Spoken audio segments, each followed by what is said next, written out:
Hello दोस्तों, कैसे हैं आप? एक बार फिर से हम आपका स्वागत करते हैं आपके अपने YouTube चैनल जीके अड्डा 360 में। और आज हम लाए हैं यूरोपियन कंपनी के आगमन का पार्ट 2। पार्ट 1 में मैंने पुर्तगाली ईस्ट इंडिया कंपनी के बारे में बता रखा है, पहले आप इस वीडियो को देखें। और आज हम बात करेंगे 3 कंपनी की बात करेंगे, डच कंपनी, डेनिश कंपनी और फ्रांसीसी कंपनी की बात करेंगे।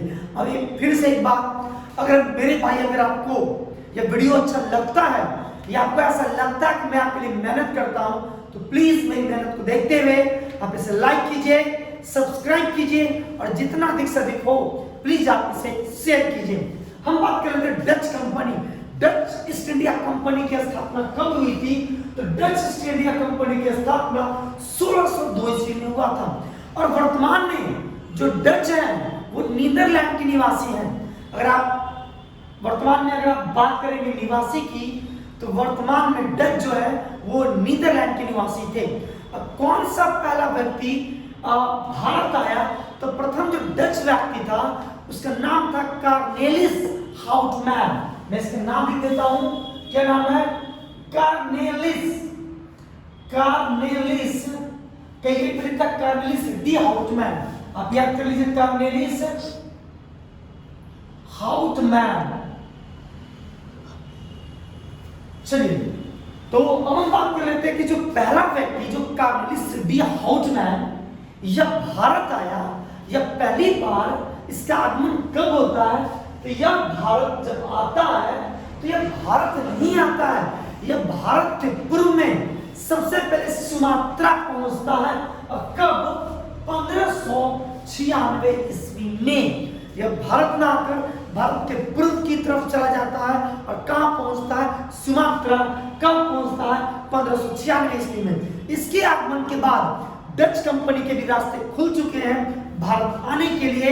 और जब यूरोपियन कंपनी को काफी मुनाफा आता है भारत में व्यापार करने से, तो डच ईस्ट इंडिया कंपनी की भी स्थापना हो जाती है 1602 ईस्वी में। और यह भी अपना भारत में पैर पसारने लगता है। और सबसे पहली बार यह 1605 ईस्वी में, कब? 1605 ईस्वी में मुसलीपट्टनम में, कहा? मुसलीपट्टनम में यह अपना प्रथम व्यापारिक कोठी या कह सकते हैं प्रथम व्यापारिक फैक्ट्री खोलता है। और डचों ने दूसरी व्यापारिक कोठी कहां खोली? तो इनकी जो दूसरी व्यापारिक कोठी है यह खुला था पुलिकट में। कहां पे? पुलिकट में। अब डच आते हैं, डच आने के बाद यह भी धीरे धीरे अपनी शक्ति में वृद्धि करते हैं। और यह डच 1619 ईस्वी में जकार्ता को और 1658 ईस्वी में 1658 ईस्वी में श्रीलंका को जीतते हैं। और किससे जीतते हैं? तो पुर्तगाल से। आप याद करेंगे तो इनका जीत का 2 क्षेत्र है। कौन कौन क्षेत्र है इनका जीत का? तो इनका जीत का क्षेत्र है जकार्ता। किसे जीतते हैं? जकार्ता को। और दूसरा किसे जीतते हैं? श्रीलंका को। अब एग्जाम में पूछेगा कि जकार्ता को कब जीता जाता है? तो 1619 में। और श्रीलंका को कब विजय किया जाता है? तो यह 1658 ईस्वी में। यह कब है? 1619 ईस्वी में। ठीक है, अब हम बात कर लेते हैं कि भारत से प्राप्त वस्तुएं। देखिए, डच जो थे भारत में बहुत सारी चीजों की व्यापार करते थे, आयात निर्यात बहुत सारी चीजों का होता था। अब लोग जैसे में मसाला का, जैसे नील का, जैसे कच्चा रेशम का, जैसे सीसा का, चावल का, फीम का। लेकिन इन सब में अगर डच जो भारत से जो प्राप्त करते थे, इन प्राप्त में 3 चीजें बहुत इंपॉर्टेंट थी जिसे आप याद करेंगे। डच मुख्यतः नील, सूरा और सूती वस्त्र। कितनी वस्तुएं प्राप्त करते थे? यहां लिख देते हैं, मुख्यतः 3 वस्त्र। भारत से वो 3 चीजों की उम्मीद रखते थे। पहला नील का, दूसरा सूरा का और तीसरा जो है वह सूती वस्त्र। क्या है? सूती वस्त्र। अब भारत में देन क्या है? अब देख लेते हैं कि भारत में क्या देन है। तो एक बात याद रखिए कि आज भारत वस्त्र का निर्यात करता है। और वस्त्र का निर्यात करने का श्रेय यह दिया जाता है भारत में किसे? डचों को। तो ये वस्त्र निर्यात की वस्तु बनाने का श्रेय, वस्त्र निर्यात की वस्तु बनाने का श्रेय डचों को दिया जाता। और एक चीज और, भारत में सबसे पहली बार डचों ने वेतन भोगी मतलब औद्योगिक वेतन भोगी रखे। तो यह चीज और इंपॉर्टेंट है कि पहली बार किसने औद्योगिक वेतन भोगी रखा, वेतन भोगी, तो उसका नाम क्या आता है? Dutch company. अब हम बात कर लेते हैं डचों का भारत से पतन। डचों का भारत से पतन 1759 ईस्वी में वेदरा युद्ध के कारण होता है। वेदरा युद्ध ब्रिटिश ईस्ट इंडिया कंपनी और डच ईस्ट इंडिया कंपनी के बीच लड़ी जाती है, किंतु इस वेदरा युद्ध में डच कंपनी हार जाती है। तो इसका जो पतन होता है वो किस युद्ध से होता है? वेदरा युद्ध। क्या नाम है? वेदरा युद्ध। कब लड़ा गया था? 1749 ईस्वी में। किसके बीच? एक तरफ डच और एक तरफ कौन थे? British east India company. ठीक है, उम्मीद करते हैं सभी चीजें आपको डचों के बारे में समझ में आ चुका होगा। डच का स्थापना 1602 ईस्वी में। पहला डच व्यक्ति कौन आया? कार्नेलिस डी हाउटमैन। कब आया? 1596 में। कहां पहुंचा? भारत के पूर्व सुमात्रा में। पहली व्यापारिक कोठी कहां खोली? मधुपट्टनम में। दूसरा कब खुला? तो दूसरा खुला पुलिकट में। जीता तो जकार्ता को और श्रीलंका को किससे? पुर्तगाल से। और भारत से जो प्राप्त वस्तु करते थे उसमें मुख्यतः नील था, सोरा था, सूती वस्त्र। भारत में देन क्या है? तो निर्यात वस्त्र को निर्यात बनाने का श्रेय किसे दिया जाता है? डच को। और भारत से पतन इसका जो हुआ है वेदरा युद्ध के कारण हुआ, जो 1749 ईस्वी में लड़ा गया। और एक चीज और, पहली बार भारत में औद्योगिक वेतन भोगी किसने रखा? तो रखा डच ने। अब हम बात करते हैं डैनिश कंपनी की। डैनिश कंपनी की जो स्थापना होती है, डैनिश कंपनी, वो 1616 ईस्वी में होती है और इनका भारत आगमन भी 1616 ईस्वी में होता है। लेकिन हाँ, एक चीज और याद रखिए, मैंने यहाँ पे लिख दिया है कि भारत का आगमन कब होता है? तो 1616 ईस्वी में। लेकिन जो डैनिश कंपनी है ये अपना व्यापारिक कोठी सबसे पहली बार खोलता है ट्रैंकोबार में। कहाँ खोलता है? ट्रैंकोबार में। और दूसरा खोलता है श्रीरामपुर में। कहाँ पे खोला? पहला खोला ट्रैंकोबार में। कहाँ पे? ट्रैंकोबार में। और दूसरा कहाँ पे? श्रीरामपुर में। और उसके बाद यह जो डैनिश कंपनी होती है यह अपनी सारी फैक्ट्रियां 1745 ईस्वी में बेच देती है। किसे? यह बेचती है किसे? ब्रिटिश ईस्ट इंडिया कंपनी को बेचकर 1745 ईस्वी में भारत से चली जाती है। तो डैनिश कंपनी के बारे में कुछ भी लगभग खास बातें नहीं है। याद रखेंगे कि डैनिश ईस्ट इंडिया कंपनी की स्थापना 1616 में हुआ, भारत आगमन 1616 में हुआ। ट्रैंकोबार और श्रीरामपुर में इसने क्या किया? अपनी व्यापारिक कोठी स्थापित की। अगर आपको याद रखना है कि ट्रैंकोबार में कब स्थापित हुआ है व्यापारिक कोठी? 1620 ईस्वी में। और फिर 1645 ईस्वी में यह अपने सारी फैक्ट्रियां अंग्रेज को बेचकर भारत से चली जाती है। तो उम्मीद करते हैं ये चीज आपको समझ में आ चुका होगा। अगला हम बात कर लेते हैं फ्रांसीसी कंपनी, BVI है, बहुत इंपॉर्टेंट है। सबसे पहले बात कर लेते हैं कि फ्रांसीसी कंपनी का स्थापना कब हुआ था। तो फ्रांसीसी कंपनी का स्थापना हुआ था 1664 ईस्वी में। और किसके शासनकाल में? तो यह हुआ था लुई 14वां। किसके शासनकाल में? यह हुआ था लुई 14वां के शासनकाल में फ्रांसीसी ईस्ट इंडिया कंपनी की स्थापना हुई थी।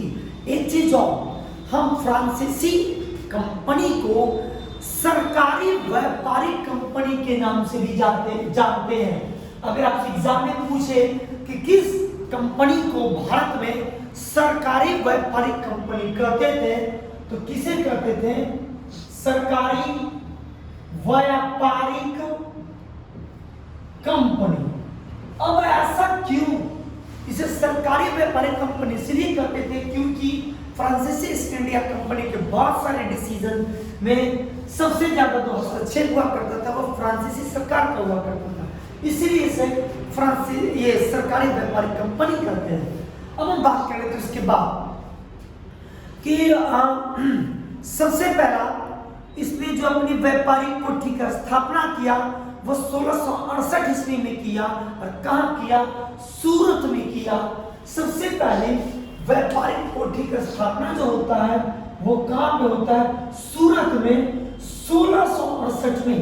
लेकिन आप एक बात याद करें रखेंगे कि ये जो पहली व्यापारिक कोठी सूरत में खुलती है, यह जो खोला गया था यह फ्रैंकोइस कैरो द्वारा खोला गया था। किनके द्वारा खोला गया था? फ्रैंकोइस। क्या नाम है?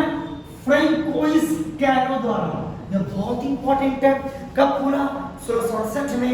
कहाँ खुला? सूरत में खुला। किसके द्वारा खोला गया? तो फ्रैंकोइस कैरो के। एक और चीज बहुत इंपॉर्टेंट है कि कंपनी के निदेशक थे जिनका नाम था फ्रैंको मार्टिन। अब याद क्या रखेंगे? Franco Martin. अब ये क्या करते हैं कि ये एक सूबेदार होते हैं जिनका नाम होता है शेर खां और इनसे कुछ गांव प्राप्त करते हैं और इसी गांव को मिलाकर ये पांडिचेरी की स्थापना करते हैं। कब? 1673-74 ईस्वी में। तो एग्जाम में अक्सर पूछा जाता है कि ये जो पांडिचेरी का स्थापना हुआ कौन किया? इसको स्थापना करने वाले का नाम है फ्रैंको।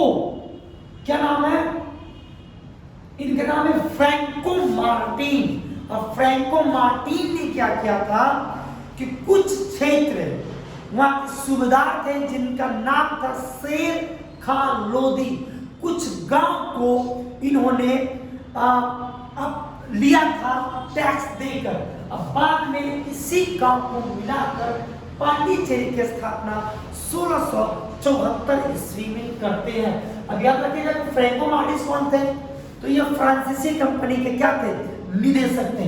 बाद में क्या होता है कि फ्रांसीसी कंपनी और ईस्ट इंडिया कंपनी, ये दोनों कंपनी अपनी महत्वाकांक्षाओं के लेकर आपस में लड़ने लगते हैं और आपस में लड़ने के कारण इनमें 3 युद्ध होती है जिसे हम कर्नाटक युद्ध के नाम से जानते हैं। और इस युद्ध में कह सकते हैं भारत का वह क्षेत्र जो फ्रांसीसी कंपनी और ब्रिटिश कंपनी के बीच पिस जाती है और अस्तित्व खत्म हो जाता है उनकी बात में, वह था कर्नाटक। तो फ्रांसीसी कंपनी और ब्रिटिश ईस्ट इंडिया कंपनी अपनी महत्वाकांक्षाओं को लेकर, व्यापारिक महत्वाकांक्षाओं को लेकर 3 युद्ध लड़े जिसे हम कर्नाटक युद्ध के नाम से जानते हैं। और 3 युद्ध है, प्रथम कर्नाटक युद्ध, द्वितीय कर्नाटक युद्ध, तृतीय कर्नाटक युद्ध। प्रथम कर्नाटक युद्ध कब लड़ा गया? ये लड़ा गया 1700। देखिए मैं इसकी में बोल रहा हूँ, इसके ये जो लड़ा गया है ये 1746 से लेकर 1748 तक प्रथम कर्नाटक युद्ध हुआ। अब प्रथम कर्नाटक युद्ध में कोई निर्णायक डिसीजन नहीं निकलता है। इस युद्ध में दोनों लगभग बराबर रहे, ब्रिटिश कंपनी ने और फ्रांसीसी कंपनी ने। और बाद में इन दोनों के बीच एक संधि होती है जिसे हम जानते हैं एला। क्या जानते हैं? एला सापल की संधि। कौन संधि? एला सापल की संधि। अब एला सापल की संधि कब हुई? तो जब युद्ध खत्म हुआ। कब? 1748 ईस्वी में। दूसरी बात करें द्वितीय कर्नाटक युद्ध। तो द्वितीय कर्नाटक युद्ध जो हुआ यह हुआ 1749 से लेकर 1754 ईस्वी तक। और इस युद्ध में क्या होता है कि द्वितीय कर्नाटक युद्ध में फ्रांसीसी के हार होते, पर इसको बाद में हम बताएंगे कि द्वितीय कर्नाटक युद्ध में क्या होगा कि फ्रांसीसी का हार होगा और फ्रांसीसी में जो गवर्नर होंगे उनका नाम होगा डुप्ले। उनको बुलाकर गुडेहू को भेज दिया जाता है भारत में फ्रांसीसी कंपनी का गवर्नर बनाकर। हम इस सभी बातें का डिस्कशन हम हिस्ट्री पढ़ाएंगे और जब हम कर्नाटक पढ़ाएंगे तो इस सभी बातों को काफी डिटेल से देखेंगे। अभी आप याद रखिए कि द्वितीय कर्नाटक युद्ध कब से कब तक रहा? 1749 से लेकर 1754 तक। और इस युद्ध के तक जो संधि होती है यह होता है पांडिचेरी की संधि। किस संधि के तहत? पांडिचेरी की संधि के तहत यह युद्ध खत्म होता है। और कब होता है? तो जनवरी 1755 में। देखिए गलती कर दीजिएगा, 54 में युद्ध खत्म हो गया है, लेकिन जो पांडिचेरी की संधि हुई है वो कब हुआ? जनवरी 1755 ईस्वी में। तीसरा जो कर्नाटक युद्ध हुआ है यह हुआ है 1756 से लेकर 1763 तक। और इस तृतीय कर्नाटक युद्ध में फ्रांसीसी की हार होती है और अंत में फ्रांसीसियों को पेरिस की संधि करना पड़ता है। कौन संधि? पेरिस की संधि। और यह संधि कब होती है? 1763 ईस्वी में। तो ये एग्जाम में अक्सर पूछा जाता है। देखिए जब आप गौर करेंगे तो लगेगा कि लगातार युद्ध होते रहा, कभी खत्म ही नहीं हुआ। पहला 46 से 48, दूसरा आ जाइए 49 से 54, 55 में तो संधि हुआ, फिर लड़ाई शुरू हो गया 56 से 63।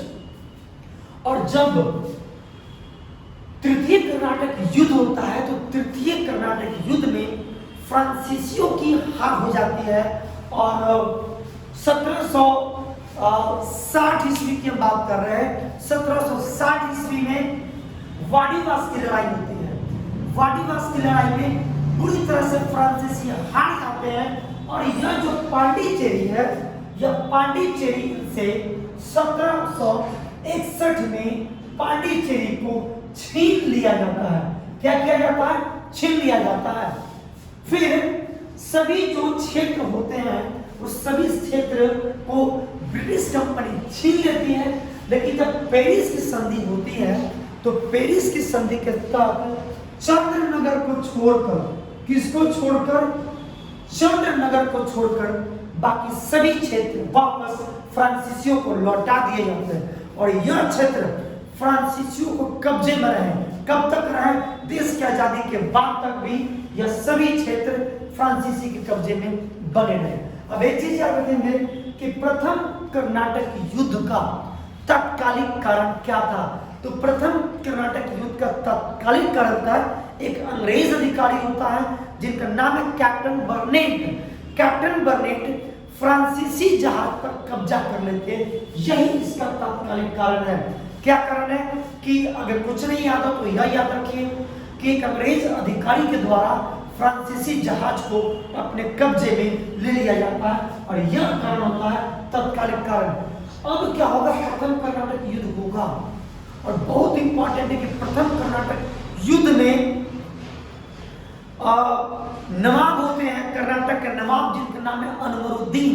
और अनवरुद्दीन की तरफ से ब्रिटेन सपोर्ट करती है, ब्रिटेन सहायता करती है। लेकिन फ्रांसीसी की एक छोटी सी सेना, फ्रांसीसी की एक छोटी सी सेना अनवरुद्दीन को, कहाँ के नवाब? कर्नाटक के नवाब अनवरुद्दीन को हरा देते हैं। और भारत के इतिहास में पहली बार एक अध्याय जुड़ जाता है और यह अध्याय है कि विदेशी सेना द्वारा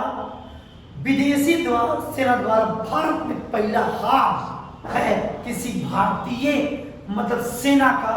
वो कौन है? प्रथम कर्नाटक युद्ध के तहत। याद कर लीजिएगा, बहुत इंपॉर्टेंट है। कर्नाटक के नवाब होते हैं, कर्नाटक के नवाब, इनका नाम क्या है? अनवरुद्दीन। और ये अनवरुद्दीन हार जाते हैं किस में? फर्स्ट कर्नाटक युद्ध में ये हार जाते हैं। और हारने के बाद याद रखेंगे कि छोटी सी विदेशी सेना ने क्या किया? कर्नाटक के नवाब को हरा दिया और भारत में किसी विदेशी द्वारा हराया गया। यह पहला चीज है। एक चीज और आप याद रखेंगे कि जब पहला कर्नाटक युद्ध चला उस समय गवर्नर जो थे, गवर्नर फ्रांसीसी के, उनका नाम था डुप्ले। क्या नाम था? डुप्ले। डुप्ले पहले में गवर्नर थे, जब आप लिख लीजिए डुप्ले। दूसरा में जो गवर्नर होते हैं डुप्ले होते हैं, लेकिन हार के कारण डुप्ले को बुला लिया जाता है और डुप्ले की जगह फिर दूसरे में गोडेहू को फिर इन्हें गवर्नर बनाकर, वायसराय बनाकर भेजा जाता है। और तृतीय कर्नाटक ये जो लड़ता है वो गोडेहू लड़ते हैं और बुरी तरह पराजय होते हैं। अब कहाँ पराजय होते हैं? किस युद्ध में पराजय होते हैं? तो इसका नाम है वाडीवास की युद्ध में। क्या नाम है? वाडीवास। तृतीय युद्ध में जो पराजय होता है उस युद्ध का क्या नाम है? वाडीवास की युद्ध। और वाडीवास की युद्ध कब लड़ी गई? 1760 ईस्वी में। तो इतना काफी है। उम्मीद रखते हैं यह वीडियो आपको पसंद आया होगा। मिलते हैं अगले वीडियो में।